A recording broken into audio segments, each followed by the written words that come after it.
Lecture 1: Introduction to Employers' Associations. Just as workers form trade unions, employers also organize themselves into associations.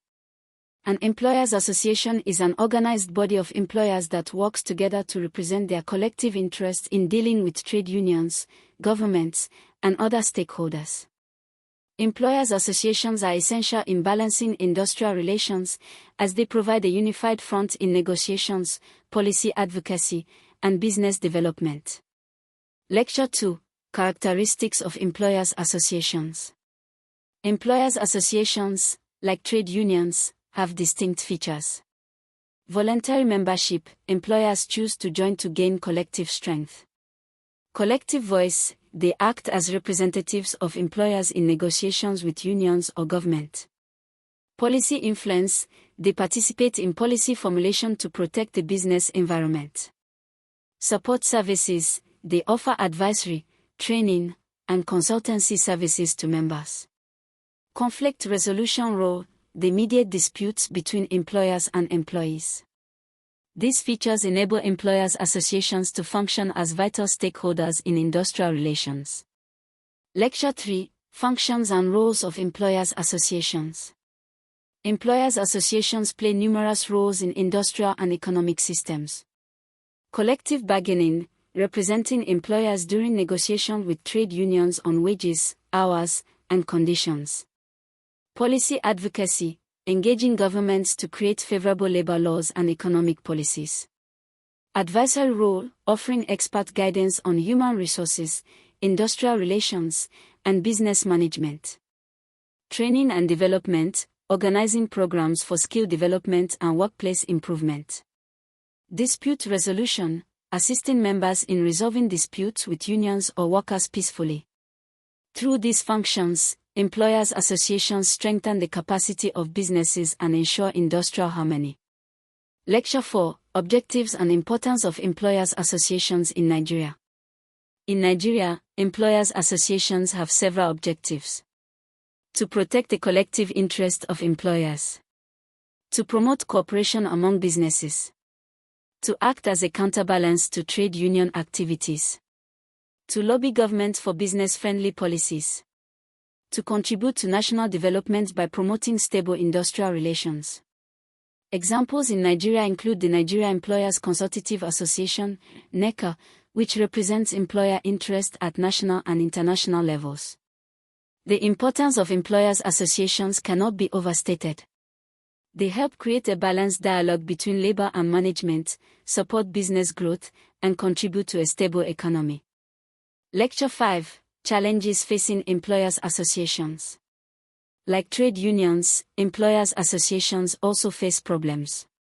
These include internal divisions, differences among employers on strategy or goals. Financial limitations: some associations lack sufficient funds to carry out extensive programs. Government interference: political pressures may weaken their independence. Globalization pressures: competition from international businesses complicates their role. Lack of compliance: some employers refuse to follow agreed standards, undermining unity. These challenges require strategic solutions to keep associations effective. Lecture 6: Strengthening Employers' Associations. To overcome these problems, employers' associations must promote internal unity among members. Improve financial contributions and management. Build strong partnerships with government, unions, and international business bodies. Provide consistent training and advisory services. Adapt to global economic changes by fostering innovation and competitiveness. By strengthening their structures and strategies, employers' associations can remain relevant in the modern economy. Lecture 7: Relationship between trade unions and employers' associations. Industrial relations are shaped by the dynamic relationship between trade unions and employers' associations. This relationship can be cooperative or adversarial, depending on the context.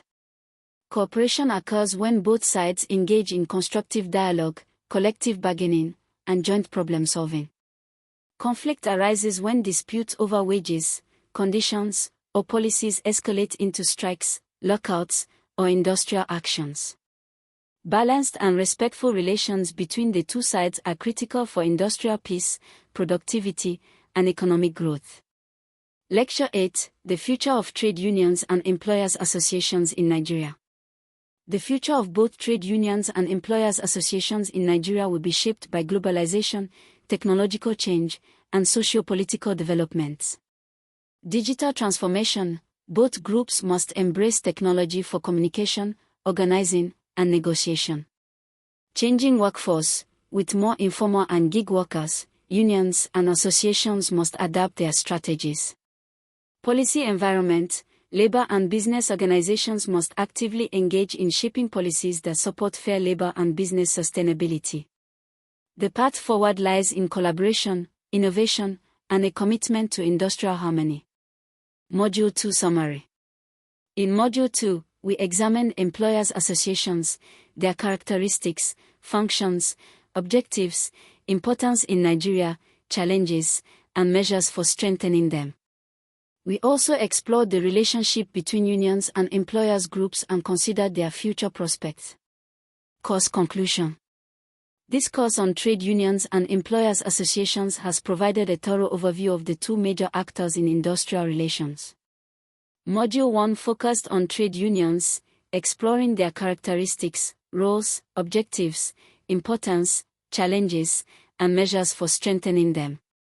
Module 2 examined employers' associations, their roles, importance, challenges, and future prospects, while also highlighting the interaction between the two groups. The balance between trade unions and employers' associations is essential for stable labor relations, productive industries, and national development. Together, they form the backbone of social dialogue in any economy.